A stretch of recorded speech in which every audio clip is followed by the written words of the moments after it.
Bonjour, je m'appelle Evelyne Bouillon, je dirige une société de coaching et de formation coaching entre autres, qui existe depuis 2004 et nous sommes organismes de formation depuis 2006.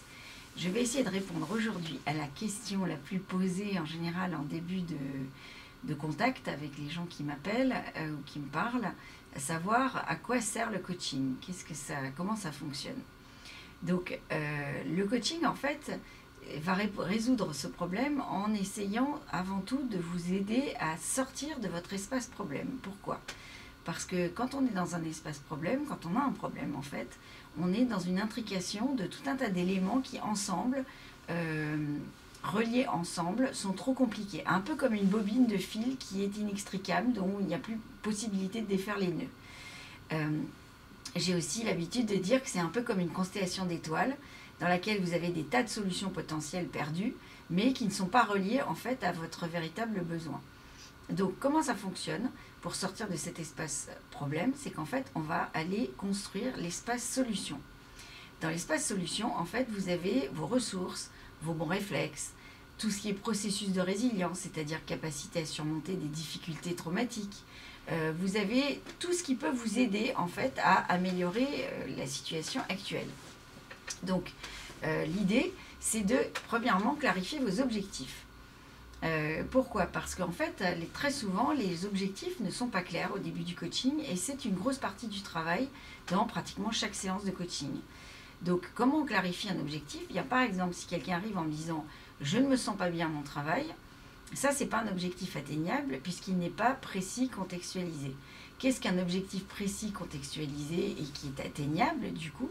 C'est par exemple d'être parti de ce constat « je ne fais pas bien dans mon travail », d'avoir trouvé les leviers qui font qu'on n'est pas bien dans son travail et ce qu'on aimerait à la place.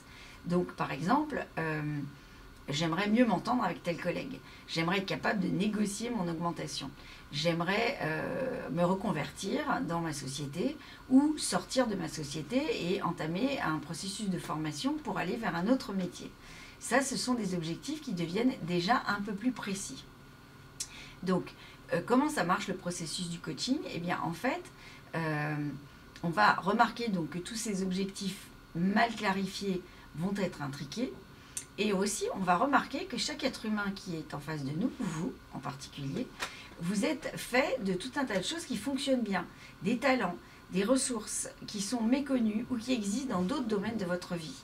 Donc le coaching, ça consiste à visiter d'autres espaces, c'est-à-dire les espaces solutions que vous avez dans votre patrimoine. Donc on va agir comme un poisson pilote pour guider dans de nouvelles directions, un peu comme une tête chercheuse de solutions adéquates à vous, à votre situation, dans le respect de votre environnement, de votre entourage, de la société dans laquelle vous travaillez ou pas, dans votre contexte et dans aussi votre système de valeurs et votre façon d'aborder vos émotions, comment vous les gérez. Donc le coach, qu'est-ce qu'il fait ? Il a une utilité parce qu'il a des tas d'outils, il a des tas d'exercices, de mise en situation, d'exercices de créativité, d'orientation solution qui vont débloquer et qui vont ouvrir en fait ce qu'on appelle le champ des possibles et qui vont permettre de trouver en vous vos solutions. C'est-à-dire que le coach n'est pas du tout ni un conseil, ni un psy. Il ne va pas aller chercher pour quelle raison vous avez tel problème, parce que ça c'est plutôt un travail que vous allez faire chez un psy. C'est un petit peu ce qu'on dit en utilisant l'image, poser son sac à dos, poser les pierres une par une dans son sac à dos. On a tous des difficultés liées à notre passé et à notre enfance, par exemple, pas seulement, mais entre autres. Et ça, c'est pas trop le travail qu'on va faire en coaching. Par contre, tout ce qui vient de votre passé va être utilisé en termes de ressources. C'est un peu comme quand Jung disait l'ombre blanche et l'ombre noire. À chaque fois que vous vivez quelque chose de difficile, en fait, vous avez développé des talents pour surmonter ça. Et donc, ça, c'est une des manières les plus utiles que l'on a d'accompagner les gens vers leurs objectifs.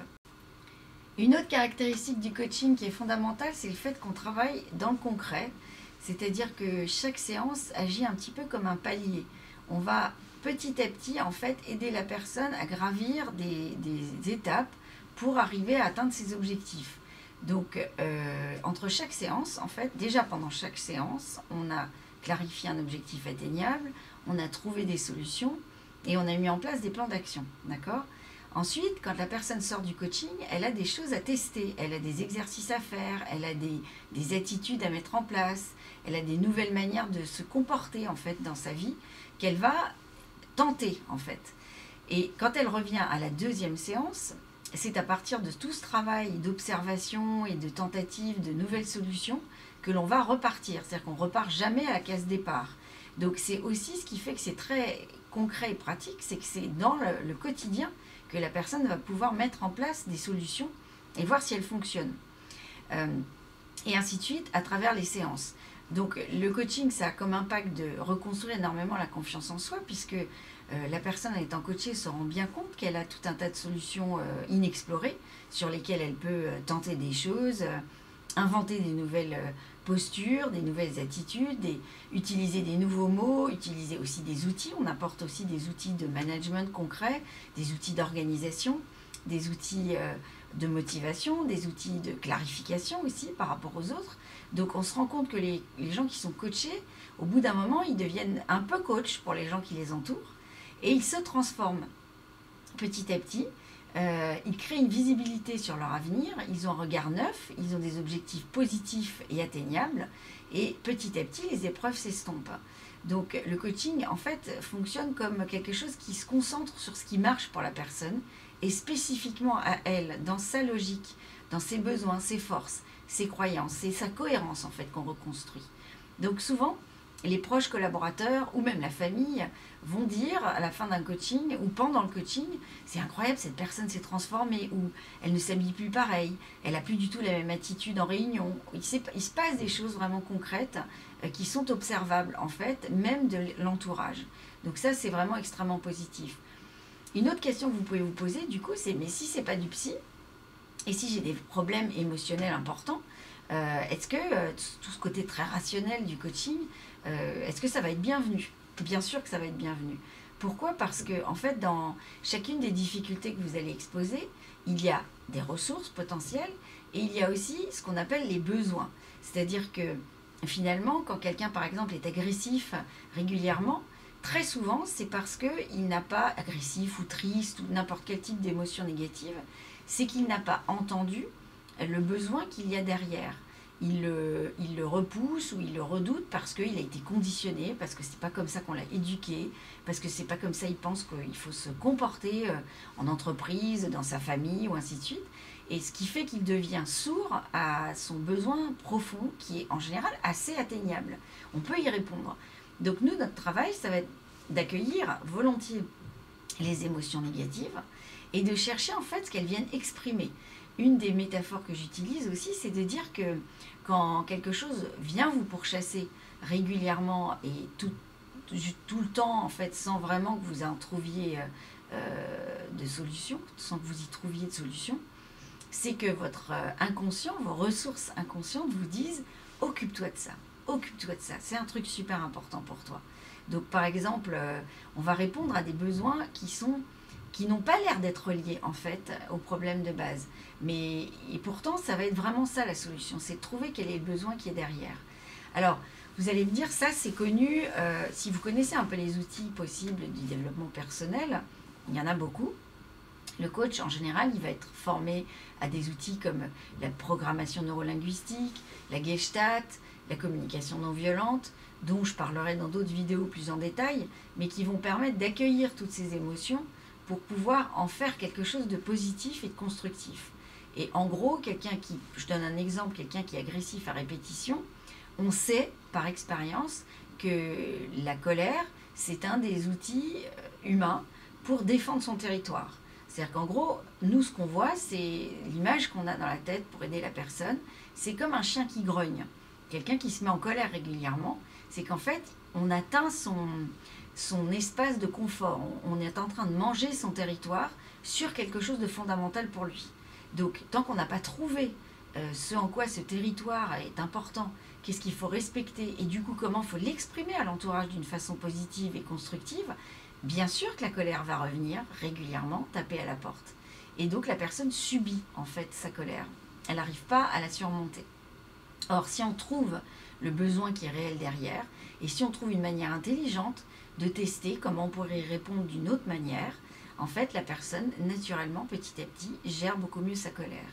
Un autre exemple, ça peut être, je peux vous donner des tas de cas précis, mais par exemple, quand j'ai coaché quelqu'un qui était incapable de gérer l'argent, qui dépensait tout ce qu'il avait, qui avait pourtant de temps en temps gagné beaucoup d'argent dans sa vie parce qu'il était acteur au cinéma, 60 films, enfin quelqu'un vraiment qui a une carrière très importante, avait vraiment une difficulté à gérer l'argent. C'était véritablement une contrainte et quelque chose d'impossible.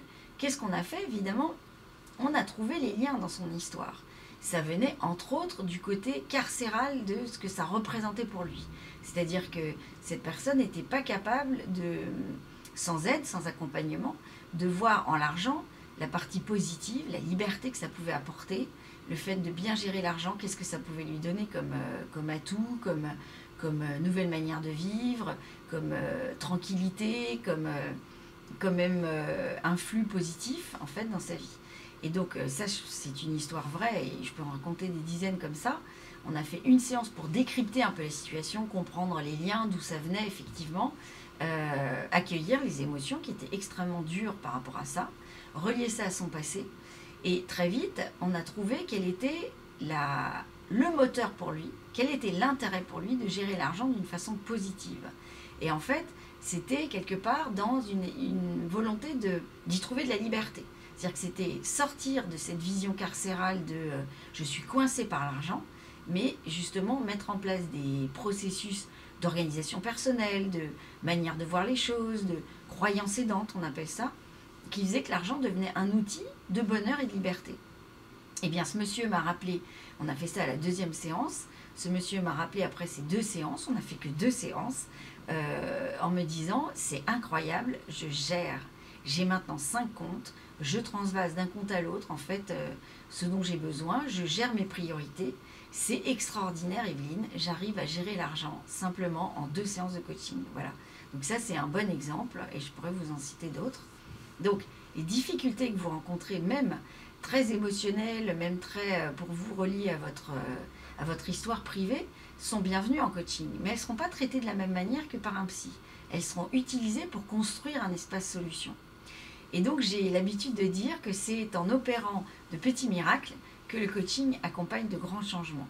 Donc, nous, notre politique, c'est d'essayer de donner accès au maximum de gens à ces outils qu'on trouve limite miraculeux, parce que ce n'est pas le seul exemple qui, en 2-3 séances que je puisse vous donner, qui a fait vraiment se transformer des choses qui étaient complètement coincées, bloquées pour la personne. Et donc, ce qu'on vous propose, c'est une séance gratuite, dans la mesure de la possibilité de notre agenda, bien sûr, pour pouvoir tester ce en quoi le coaching, ça peut vraiment vous aider. C'est vraiment intéressant de se rendre compte en le vivant, parce que là, ce que je fais, c'est que j'explique, donc je m'adresse plus à votre partie rationnelle. Et pourtant, c'est souvent dans votre partie émotionnelle ou inconsciente qu'on va trouver le plus de solutions. Donc, c'est ça qui est tout à fait étonnant. Et pour ça, il faut venir le tester. Donc, notre site s'appelle meatus.fr. Vous pouvez nous appeler, vous trouverez toutes les coordonnées sur notre site et bien plus d'informations pour comprendre comment le coaching fonctionne. Et notre coaching s'appelle le coaching créatif orienté solution. Vous comprenez pourquoi maintenant. Merci beaucoup de nous avoir écoutés. À bientôt.